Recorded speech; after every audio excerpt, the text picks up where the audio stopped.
Hello class, जागृति online classes पे आप सभी का स्वागत है। आज हम क्लास 10th के अंदर chapter number 9 that is application of trigonometry, some application of trigonometry के बारे में बात करेंगे। इस चैप्टर के अंदर बेटा हम क्या करते हैं, प्रैक्टिकल अप्रोच के बारे में बात करते हैं। काफ़ी बार हमारे पास दिमाग में ये आता है कि सर हम ये जो मैथ्स में इतने अलग अलग टॉपिक पढ़ाई कर रहे हैं, सर ये हमारे लाइफ में कहाँ काम आते हैं, सर इनकी प्रैक्टिकल अप्रोचेस क्या है।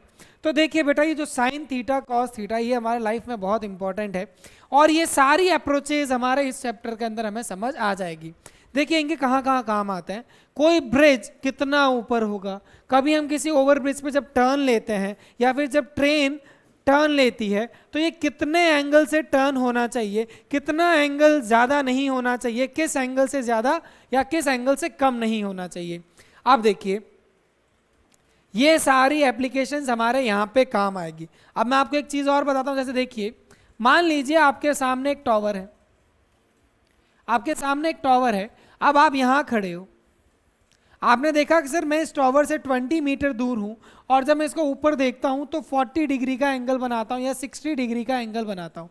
तो अब आप सुनिएगा मेरी बात, आप इस टॉवर की हाइट निकाल सकते हो with the help of trigonometry. आपको इसको मेजर करने की जरूरत नहीं है, आप इस टॉवर की हाइट निकाल सकते हो। अगर आप यहाँ से यहाँ कोई रस्सी बांधोगे तो बिना कैलकुलेट किए, बिना आप मेजरमेंट किए आप ट्रिग्नोमेट्री के हेल्प से इसकी लेंथ निकाल सकते हो।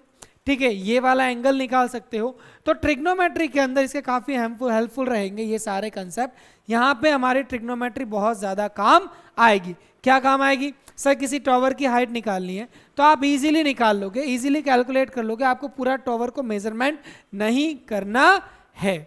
ठीक है, अब देखिए जो सबसे इंपॉर्टेंट कंसेप्ट हमारे इस चैप्टर में काम आएंगे वो कौन से चैप्टर है, वो कौन से कंसेप्ट है। देखिए सबसे पहले तो हम बात करेंगे राइट एंगल ट्रायंगल। हमारे जो भी क्वेश्चन सॉल्व होंगे, वह सारे क्वेश्चन राइट एंगल ट्रायंगल के होंगे। कौन से होंगे? राइट एंगल ट्रायंगल पे होंगे। कैसे सर? जैसे मान लीजिए अगर आपने कोई ट्री एज्यूम किया है तो आपको इसको सिर्फ एक सिंपल स्ट्रेट लाइन से रिप्रेजेंट करना है। ऐसा नहीं वहां पे ड्राइंग बनाना शुरू कर दें, यहाँ चिड़िया बैठी है, ऐसा कुछ नहीं बनाना है आपको, ऐसा कुछ नहीं बनाना है। अगर आपको कोई टॉवर कहा जाता है तो just make a straight line, represent it as a tower. ऐसा नहीं कि सर यहाँ पे ये टॉवर है, हम तो टॉवर ऐसे ही देखते थे सर। आपको ऐसे टॉवर नहीं बनाना है। अगर कोई बिल्डिंग का बोला गया है तो उसको पूरी बिल्डिंग की ड्राइंग बनाने मत बैठ जाना, कुछ नहीं, बस एक स्ट्रेट लाइन से रिप्रेजेंट करनी है जो हमारे ग्राउंड के साथ 90 डिग्री एंगल बनाएगा। आपको कोई भी स्ट्रेट ऑब्जेक्ट खड़ा दे रखा है, स्टैचू दे रखा हो, टॉवर दे रखा हो, बिल्डिंग दे रखा हो, ट्री दे रखा हो, लाइट हाउस दे रखा हो, तो आपको बस यही एज्यूम करना है कि they are 90 degree to the ground level. क्या होंगे वह? 90 डिग्री किसके होंगे? ग्राउंड लेवल के वह 90 डिग्री होंगे। ओके, अब मैंने कंसीडर किया एक टॉवर जो मेरे ग्राउंड लेवल के साथ 90 डिग्री बना रहा है।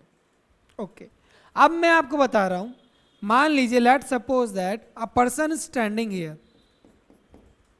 अगर एक बंदा यहां पे खड़ा है तो वो कहां से देखेगा? आंखों से देखेगा। यस और नो? कहां से देखेगा? आंखों से देखेगा। तो वो जब यहां से आंखों से देखेगा तो ये क्या कहलाएगी? ये लाइन कहलाएगी लाइन ऑफ साइट। क्या कहलाती है? Line of site. ये हमारे नैनो के बाण हैं। ये जो लाइन है जो आंखों से निकल रही है तो इसे मैं कहता हूं नैनो के बाण। क्या कहता हूं? नैनो के बाण। आपको इसे यही कहना है लाइन ऑफ साइट। ठीक है बेटा, जिस एंगल पे हम देखते हैं, जो एंगल हम ऊपर की डायरेक्शन में देखते हैं वो कहलाता है एंगल ऑफ एलिवेशन। जो चीज हमें जीवन में ऊपर की तरफ ले जाती है वो कहलाती है एलिवेटर और फिर एंगल ऑफ एलिवेशन। आपको पता है लिफ्ट को भी एलिवेटर कहते हैं, ठीक है बेटा, क्योंकि वो हमें काफी बार ऊपर लेके जाती है। आप बोलोगे नीचे भी तो, लेकिन आपने मेनली लिफ्ट तो क्या की, ऊपर जाने के लिए यूज में ली, तो वो एलिवेटर कहलाई। और जब हम एंगल ऊपर की तरफ देखते हैं तो वो मेरे क्या कहलाती है, angle of elevation.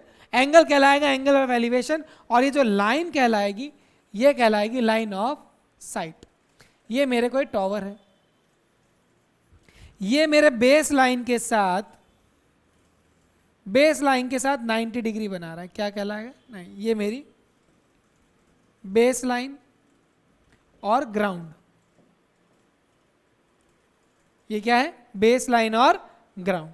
Is it fine बेटा? ये हो गई लाइन ऑफ साइट, ये हो गई मेरे बेस लाइन, ये मेरे टॉवर को रिप्रेजेंट कर रहा था, और जो एंगल मैं ऊपर की तरफ देख रहा हूं ये मेरे कहलाएगा एंगल ऑफ एलिवेशन। ठीक है बेटा, जब भी आप ऊपर की तरफ देखें तो हमेशा ध्यान रखना आपके एंगल ऑफ एलिवेशन बनेगा। ठीक है बेटा, ओके। नाउ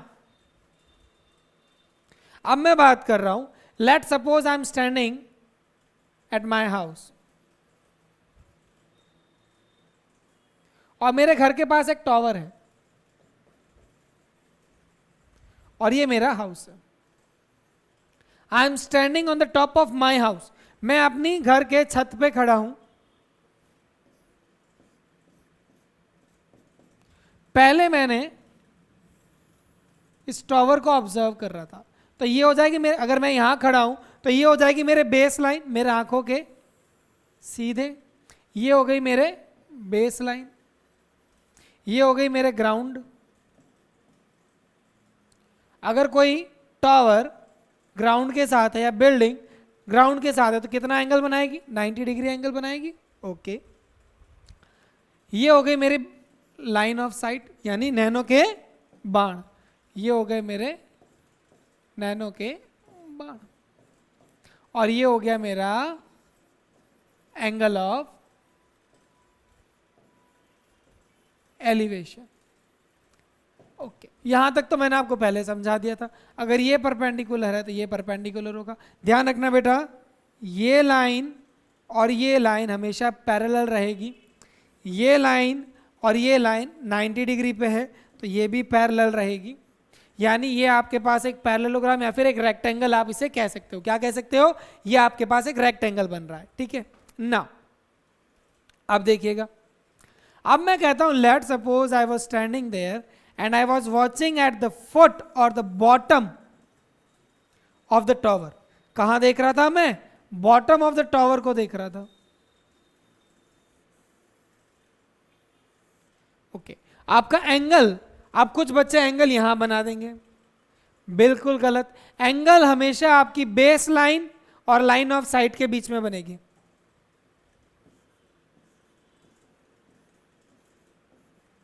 एंगल हमेशा आपका बेस लाइन कौन सी, ये, और लाइन ऑफ साइट कौन सी, ये, तो ये कहलाएगा theta dash angle of depression.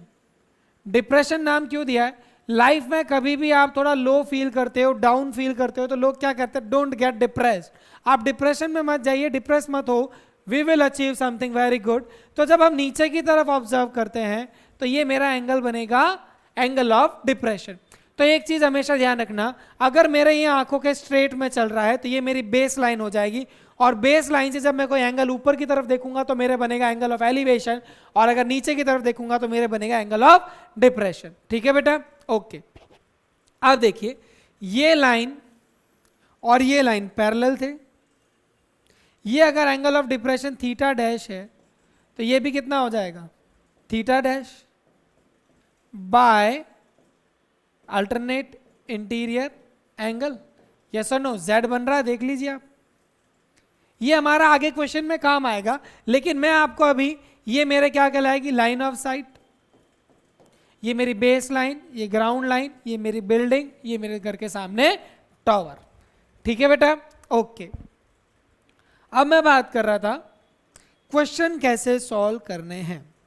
सबसे पहला step, always observe for an 90 degree triangle. आपके पास क्वेश्चन कैसा भी हो, आपको सिर्फ एक 90 डिग्री ट्राइंगल ढूंढना है, ठीक है, ए बी सी। ओके, जब आप एक 90 डिग्री ट्राइंगल को ढूंढ लेते हो तो उसके अंदर आपको अब आगे नेक्स्ट क्या ऑब्जर्व करना है, आपको यह देखना है कि मेरे पास ट्राइंगल के अंदर एक एंगल और एक साइड, एक एंगल और एक साइड होनी चाहिए। जैसे मान लीजिए ये दे रखी 8 सेंटीमीटर और ये दे रखा है 60 डिग्री। तो बस अब मैं इस ट्राइंगल ए बी सी के अंदर कोई भी साइड कोई भी एंगल निकाल सकता हूं, बस ये पता होना चाहिए ये ट्राइंगल 90 डिग्री ट्राइंगल होना चाहिए। ठीक है बेटा, एक साइड और एक एंगल मुझे पता होना चाहिए। एक साइड और एक एंगल अगर मुझे किसी 90 डिग्री ट्राइंगल के बारे में पता है तो मैं बाकी सारी वैल्यूज निकाल दूंगा। इज इट फाइन बेटा? ओके, अब बात करते हैं सर फॉर्मूला कौन सा काम आएगा। फॉर्मूला मेरे पास आपको मैंने बता रखा था, पंडित बद्री प्रसाद हर हर बोले। ये फॉर्मूला है मेरे पास साइन थीटा, ये फॉर्मूला है मेरे पास कॉस थीटा और ये फॉर्मूला है मेरे पास टेन थीटा। अब सवाल आता है सर पता कैसे चलेगा कौन सा यूज में लेना है। तो देखिए क्लास, ये 90 डिग्री, ये आपको एक एंगल दे रखा है। अब मैंने आपसे पूछा, आपको परपेंडिकुलर दे रखा है और हाइपोटेन्यूज पूछा गया है।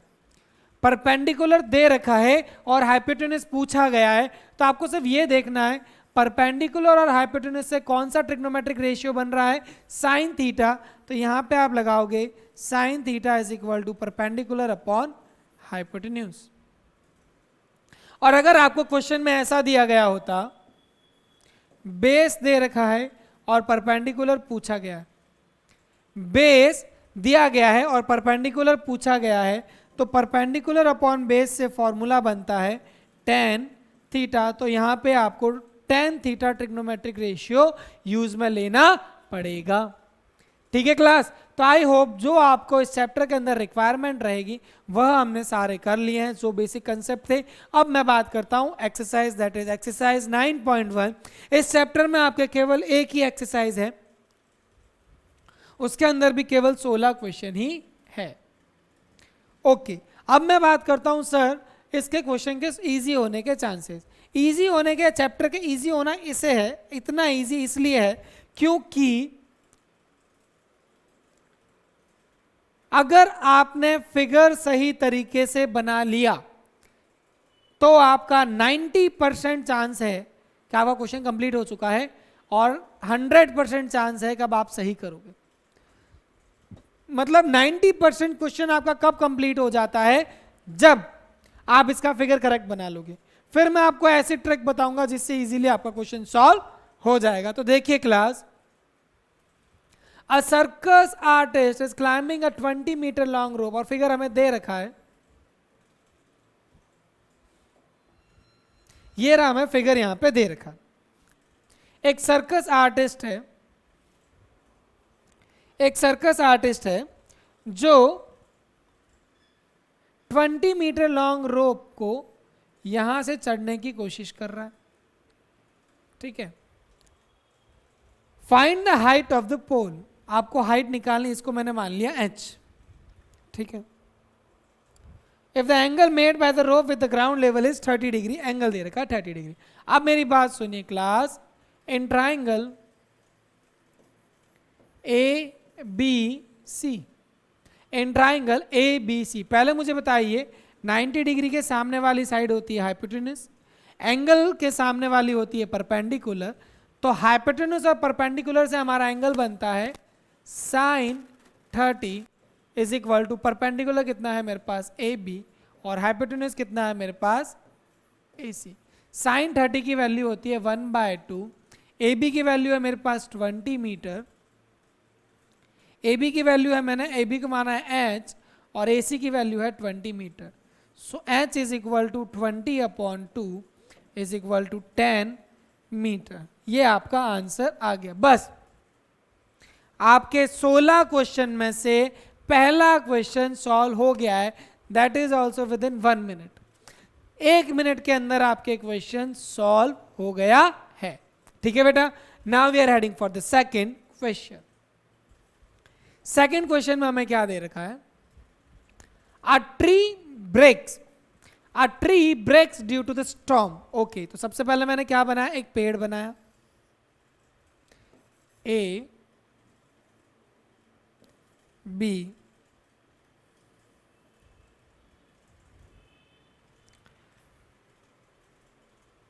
Breaks due to the storm. जैसे मान लीजिए मेरा पेड़ यहां से टूट गया, मेरा पेड़ यहां से टूट गया और यहां से जब ये बैंड हुआ तो इसने इसको आके यहां पे टच किया। ठीक है बेटा,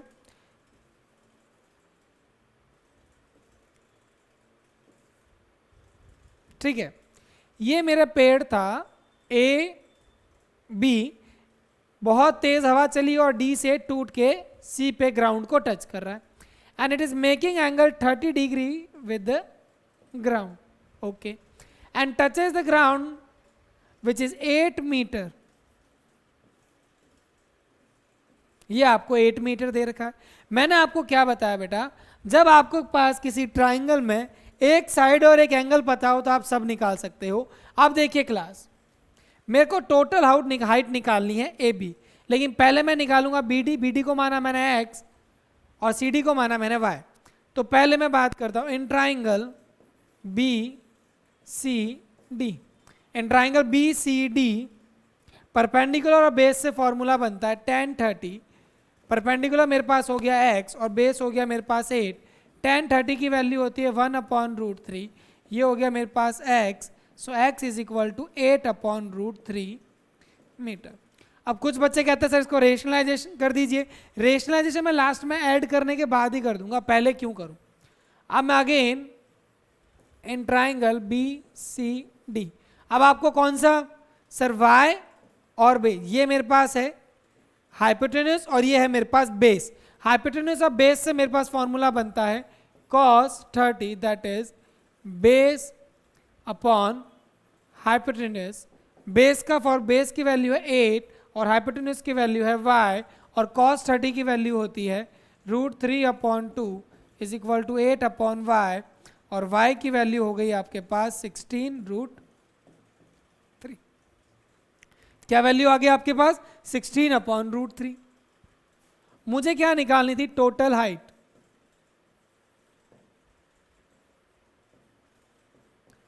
टोटल हाइट मेरे पास कितनी थी, x प्लस वाई। x की वैल्यू आई थी 8/√3, y की वैल्यू आई थी 16/√3। दोनों का एलसीएम जब लेंगे तो √3 आएगा और 8 + 16 हो जाएगा 24। अब मैं कर रहा हूं इसका रेशनलाइजेशन। नीचे अपॉन में √3 है तो ऊपर भी √3 और नीचे भी √3। 24 √3 और √3 इंटू √3 3, ये 3 1 टाइम्स, ये 8 टाइम्स, तो आंसर विल बी 8√3 मीटर। ये आपके आंसर हो गया। ठीक है बेटा, so 8√3 will be your answer. Now we are heading for the next question. Next question हमें क्या कहता है, ये क्वेश्चन थोड़ा इनकम्प्लीट है। A contractor plans to install 2 slides for the children to play in a park for the age below the 5 years. She prefers to have a slide whose top is at the height of 1.5 meter. Okay, देखिए class, 5 साल से छोटे बच्चों के लिए 1.5 metre and the angle is 30 degree, और 5 साल से बड़े बच्चों के लिए जो हाइट रहेगी 3 मीटर रहेगी and the angle will be 60 degree. A B C P Q R. ठीक है बेटा, ये हो गई पी क्यू आर। तो इसने बनाई क्या, 2 स्लाइड्स बनाई है। 5 साल से छोटे बच्चों के लिए हाइट रखी है 1.5 मीटर और 5 साल से बड़े बच्चों के लिए रखी है height 3 metre. What should be the length of the slide, इसके मान लिया मैंने x, इसको मान लिया मैंने y।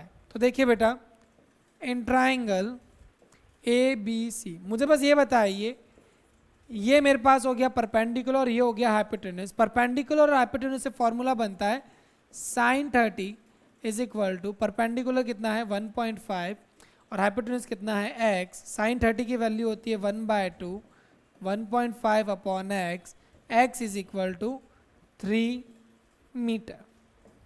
इन ट्राइंगल PQR, यहाँ पे 90 डिग्री जरूर बना है। In triangle PQR sine 60 perpendicular है मेरे पास 3 मीटर, हाइपोटेन्यूज है मेरे पास y, ये हो गया मेरे पास √3/2 इज इक्वल टू 3/y। तो y की वैल्यू कितनी हो गई मेरे पास 3 × 2/√3। ठीक है क्लास। तो अब मैं क्या करता हूँ, इसका रेशनलाइजेशन करता हूँ। क्या करता हूँ, रेशनलाइजेशन करता हूँ। √3 × √3। तो देखिए क्लास 3 × 2 हो गया 6 √3/3। तो ये हो गया मेरे पास 2 times, it's answer will be 2√3 metre. ठीक है बेटा, तो इसका आंसर आ गया मेरे पास 2√3 मीटर। Is it fine? ये मेरे पास इसका आंसर आ गया। Okay, now I am heading for the next question, that is question number 4। Question number 4 हमें क्या कह रहा है, देखिएगा, बहुत सिंपल सा क्वेश्चन है। The angle of elevation of top of the tower from a point on a ground. Ground पे एक पॉइंट है और टावर को वो देख रहा है। ये मेरे पास टावर हो गया, यहां पे लिख देना चाहिए tower. The angle of elevation, मैं जमीन से नीचे खड़ा होकर कोई बंदा टावर के टॉप को देख रहा है, which is 30 metre away from the foot. ये इसका फुट है, ये बंदा खुद है ग्राउंड पे, ये दूरी 30 मीटर है। Find the height of the tower. Sorry, तो ये मेरे पास बेस हो गया और ये मुझे निकालना है। तो इन ट्राइंगल ABC परपेंडिकुलर और बेस से फॉर्मूला बनता है tan 30 is equal to perpendicular हो गया x और बेस हो गया 30। tan 30 की वैल्यू है 1/√3 is equal to x/30। x की वैल्यू आ गई मेरे पास 30/√3।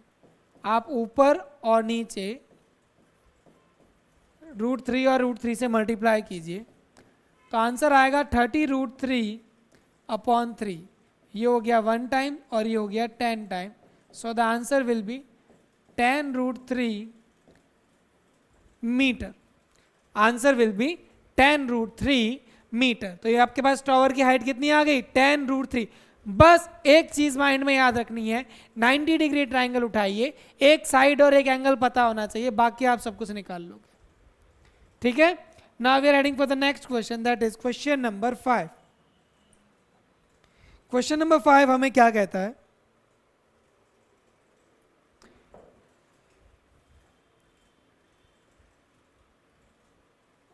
A kite is flying at the height of 60 meter above the ground।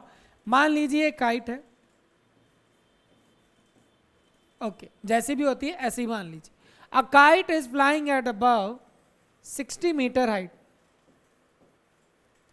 The string is attached to the kite is temporarily tied to a point on the ground। Kite हमेशा सीधी ऊपर नहीं चढ़ती, वो थोड़ी स्लैंट रहती है।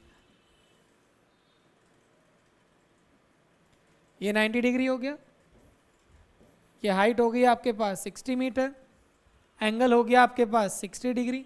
Find the length of the height assuming that, find the length of the string, मतलब आपको ये हाइपोटेन्यूज निकालनी है। ये आपके पास परपेंडिकुलर हो गया, इसे मैंने मान लिया ABC। बहुत सिंपल सा क्वेश्चन है।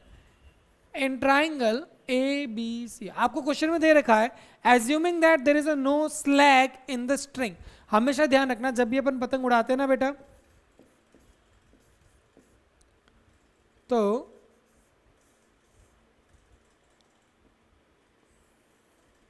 पतंग हमेशा ऐसे उड़ती है, ध्यान रखना। पतंग हमेशा एक ये स्लैग होता है, एक सैग होता है उसके बीच में, लेकिन आपको एज्यूम करना है कि स्ट्रेट है। भाई जैसा ये बोलेगा हमने एज्यूम कर लिया। इन ट्राइंगल ABC हमें निकालना क्या है, हाइपोटेन्यूज। दे क्या रखा है, परपेंडिकुलर, यानी sine 60 is equal to perpendicular upon hypotenuse. Sine 60 की वैल्यू होती है √3/2, परपेंडिकुलर हो गया 60 मीटर, हाइपोटेन्यूज हो गया x, तो ये मेरे पास वैल्यू आ गई 60 × 2/√3।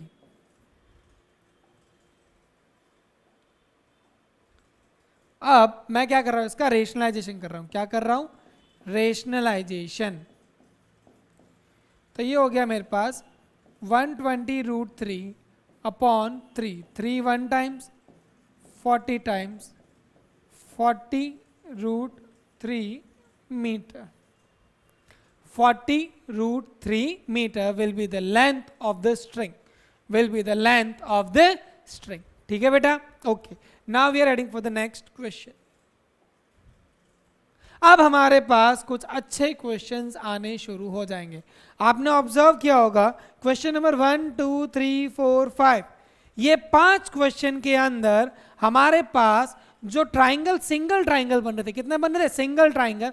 लेकिन अब कुछ मजा आने वाला है, अब हमारे पास बनेंगे 2-2 ट्राइंगल। तो यहां से अच्छे क्वेश्चन शुरू हो जाते हैं।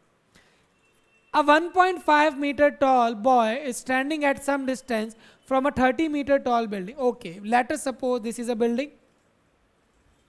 ये मेरे पास बिल्डिंग है और यहाँ पे एक बच्चा खड़ा है। बच्चे की हाइट हमें पहली बार दे रखी है 1.5 मीटर। अब मुझे बताइए बच्चे की आंखें कहाँ होगी, सर में होगी या पैर में? बट ऑब्वियस सी बात है सर में ही होगी। तो वो बच्चा जब देखेगा, कहाँ देख रहा है? Top of the building. पहले एंगल यहां बनेगा, ठीक है। The angle of elevation from his eyes to the top of the building increases from 30 to 60 degree as he walk towards the building. तो बच्चा जो पहले यहां खड़ा था, फिर वो थोड़ा सा चल के आगे आ गया और यहां आ गया, ठीक है बेटा। तो अब जब वो टॉप ऑफ टावर देखता है तो उसका एंगल कितना बनेगा? ये मेरी बेस लाइन हो जाएगी, ये मेरा ग्राउंड, ये 90, तो ये भी 90, ठीक है बेटा। ये 1.5 है। टोटल हाइट आपके पास कितनी दे रखी है? 30 मीटर। यहाँ पे ये कितना होगा? 1.5 मीटर। तो आपको दिखती बात है ये कितना हो जाएगा? 28.5 मीटर। ये कितना हो जाएगा? 28.5 मीटर। ये है A, B, C, point D, E, F, जी। आपको जो नेमिंग करनी है कर दीजिए, कोई फर्क नहीं पड़ता, ठीक है क्लास। आपके पास सारी साइड जो गिवन थी आपने लिख दी। नाउ आप देखिए, find the distance he walk towards the building. Find the distance he walk towards the building. तो इसने मेन डिस्टेंस तो ये x कवर किया, पहले यहां खड़ा था, फिर यहां से यहां आ गया। इसको मान लिया मैंने x और इसको मान लिया मैंने y। y माने या ना माने, आगे काम आए तो ठीक, नहीं आए तो भी अच्छी बात है। ओके, अब मैं आपको जो कंसेप्ट बता रहा हूं क्लास, आपको वही फॉलो करना है। सिंपल सा है, आपको सिर्फ 2 90 डिग्री ट्राइंगल के नेम लिखना है।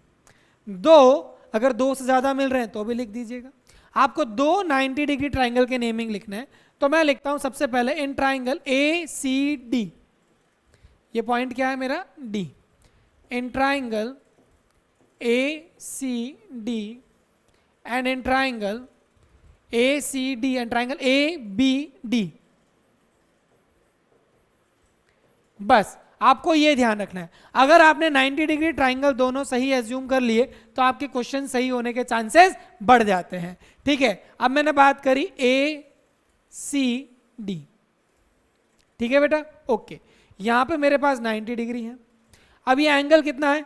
पहले मेरा एंगल बन रहा था 30 डिग्री और यहां मेरा एंगल बन रहा था 60 डिग्री। ये मुझे क्वेश्चन में दे रखा है। अगर आप कभी कंफ्यूज हो जाते हो तो ध्यान रखना बेटा, जो एंगल जितना पास में होगा वो उतना बड़ा होगा। अगर आपको बोला एक 30 और एक 60 है, तो जो दूर है 90 डिग्री से वो 30 होगा और जो 90 डिग्री के पास है वो 60 होगा। जितना आप 90 डिग्री या बिल्डिंग के पास में जाओगे आपके एंगल की वैल्यू उतनी बड़ी होगी, और ये बात आपको याद रखनी है। तो ये हो गया। तो मैंने बात करी, यहां पे मुझे ये अननोन है और ये पता करनी है। ये अननोन है और ये पता, ये मुझे गिवन है 28.5। तो इन ट्राइंगल परपेंडिकुलर और बेस, सो इन ट्राइंगल तो मैं क्या लगाऊंगा? परपेंडिकुलर और बेस से एंगल बनता है मेरा टेन थीटा, ये हो गया परपेंडिकुलर कितना है 28.5 और बेस हो गया y, √3 is equal to 28.5 upon y, और y की वैल्यू आ गई 28.5 अपॉन √3। बस छोड़ दो, इससे आगे सॉल्व नहीं हो रहा, इसे यहीं पे छोड़ दीजिए। अब हम आते हैं ट्राइंगल ABD, इसमें भी क्या परपेंडिकुलर बेस यानी 10 30 डिग्री, परपेंडिकुलर है 28.5, बेस है मेरे पास x प्लस वाई। देखिए बेस कितना है, यहां से ले जाके यहां तक, और ये कितना हो जाएगा x प्लस वाई, क्योंकि यहां से यहां तक तो है x और यहां से आगे है y। मुझे वैल्यू किसकी निकालनी है, x की। ये हो गया 1 अपॉन √3 इज इक्वल टू 28.5, अभी y की वैल्यू बाद में रखेंगे। अब कर दीजिए इसे cross multiply, x plus Y is equal to 28.5 into √3। ठीक है क्लास, देखिए अब आप रख दीजिए y की value 28.5 upon √3 is equal to 28.5 √3। ये प्लस में है, इसको इधर भेज दिया। अब सिंपल सी कैलकुलेशन है, अब मेरा हेडेक नहीं है, अब सिंपल सी कैलकुलेशन ही आपको सॉल्व करनी होती है। ये हो गया x is equal to 28.5 √3 minus 28.5 upon √3, ये है 1 और ये √3, दोनों का एलसीएम लेंगे आएगा √3, तो 28.5 √3 इंटू √3, तो ये हो जाएगा 28.5 इंटू 3 माइनस 28.5। इसको आप देखिए बेटा, 3 28.5 में से एक 28.5 माइनस कर रहा हूं, तो पीछे क्या बचेगा 2 28.5। अगर आपको कोई दिक्कत लगे तो आप सिंपल सा सॉल्व कर लीजिएगा, 28 28 56, और ये आया मेरे पास 57 √3। यहां पे मैं क्या करूंगा, इसका रेशनलाइजेशन, क्या करूंगा रेशनलाइजेशन, √3 इंटू √3, ये हो गया मेरे पास 57 √3 upon 3, 3 1 time 19 time, so answer came as 19 √3 metre. आपके पास x, दैट मीन्स BC की वैल्यू कितनी आई 19 √3 मीटर। इज इट फाइन बेटा? मैं फिर कह रहा हूं आपको दो 90 डिग्री ट्राइंगल ढूंढने हैं, उसमें आपको परपेंडिकुलर बेस या हाइपोटेन्यूज जो दे रखा है उसके अकॉर्डिंग आप क्या लगा दे, ट्रिग्नोमेट्रिक रेशियो यूज ले लीजिए। एंड ध्यान रखिएगा ये मेरी जो एक्सरसाइज है इसके अंदर 70 to 90% अच्छे क्वेश्चंस के अंदर मेरे tan थीटा ही यूज में आएगा। क्या यूज आएगा? tan थीटा ही यूज में आएगा। ठीक है बेटा, now we are heading for the next question, that is question number 7। Question number 7 हमें क्या कह रहा है, from a point on the ground, ये मेरे पास एक ग्राउंड पे पॉइंट दे रखा है, the angle of elevation of the bottom and the top of the transmission tower fixed at the top of a 20 meter high building। देखिए बेटा, पहले एक 20 मीटर हाई बिल्डिंग है,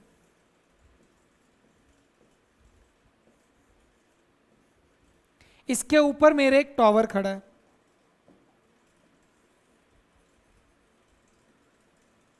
बिल्डिंग के ऊपर काफी बार आपने देखे होंगे मोबाइल टावर होते हैं बिल्डिंग के ऊपर। ठीक है, तो ये मेरा मोबाइल टावर है। ये कह रहा है from a point on the ground the angles of elevation, angles मतलब दोनों एंगल ऊपर देखने के हैं, यहीं पे समझ आ जाना चाहिए, दोनों एंगल एलिवेशन है यानी दोनों एंगल ऊपर देखने के हैं।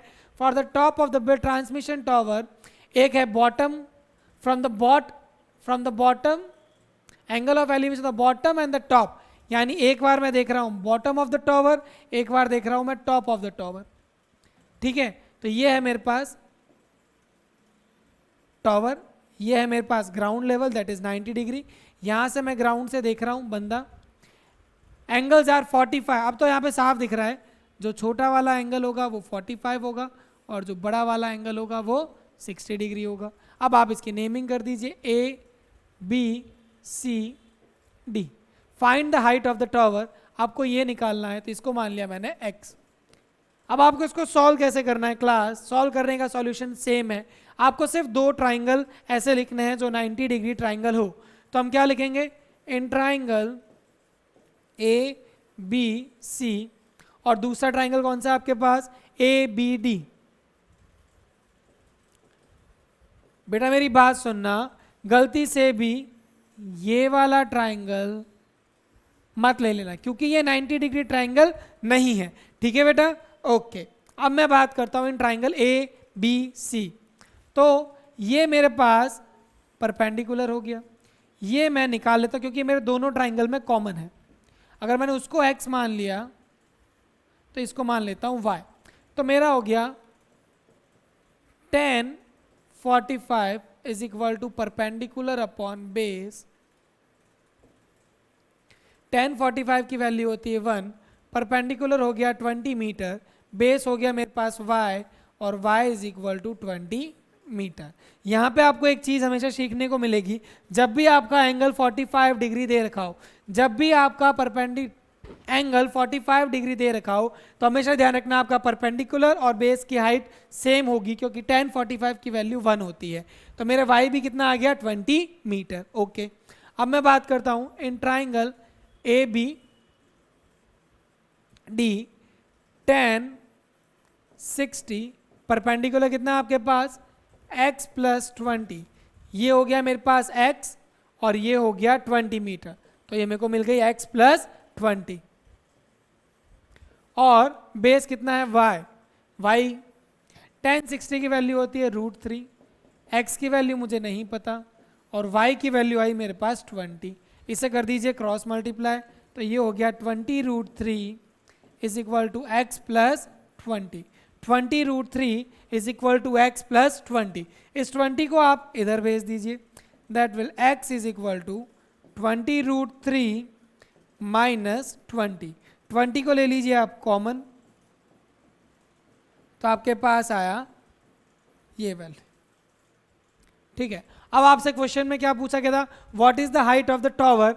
हाइट आपके पास देखिए, ये तो बिल्डिंग है, तो आपके पास हाइट ऑफ टावर क्या थी x, और x आ गई आपके पास 20√3 minus 1 metre. Is it fine बेटा। तो आज हम हमारा लास्ट क्वेश्चन यहीं पे रखेंगे। अब हम बात करेंगे जब हमारा जो नेक्स्ट क्वेश्चन है वो हम हमारा नेक्स्ट वीडियो के अंदर करेंगे। आज की समय सीमा हमारी यहीं पे समाप्त होती है। अगर आपको मेरे वीडियोस बेटा पसंद आते हैं, so please tell your friends to join our classes, that is Jagriti online app. It's time to say good bye, good day.